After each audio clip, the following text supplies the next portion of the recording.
Hi, all. Small church pastor here with your 182nd sermon, your 3-minute sermon.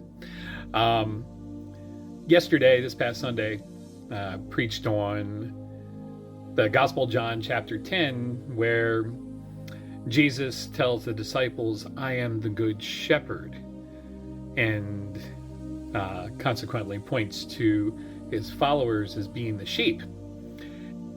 And how frequently do we look at the characteristic of the sheep, right?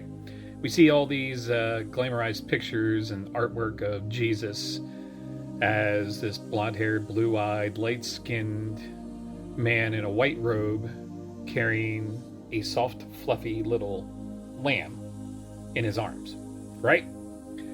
When the reality is not just that Jesus was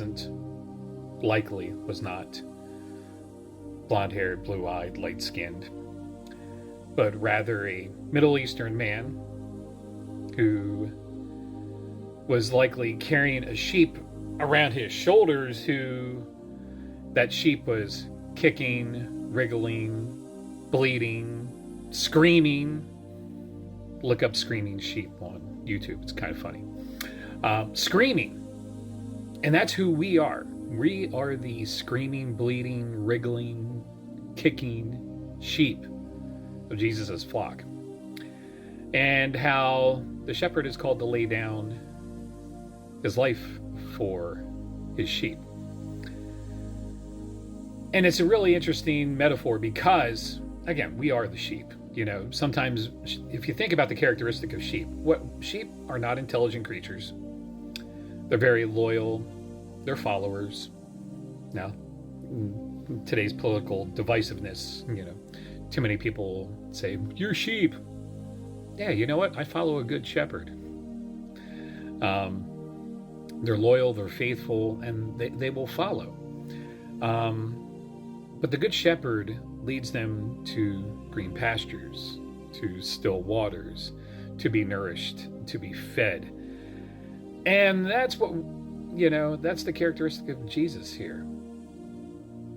We need that. We need to be led into peace, into calm, into stillness, into love, into community, into openness, into welcoming, into inviting, into joyfulness.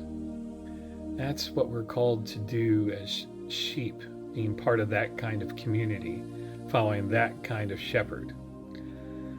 So we have to look at ourselves, friends, and realize, you know what? We are sheep, and it's okay, especially when you're following a good shepherd.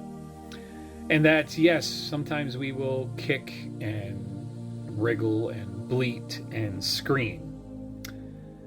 But if you let love lead the way, it's not so bad. So, friends, remember, no matter who you are or where you are on your life or faith journey, God loves you just the way you are. And if you got anything else you want to add, just stitch or comment. I'll be sure to respond. Have an awesome day. See you soon. Bye-bye.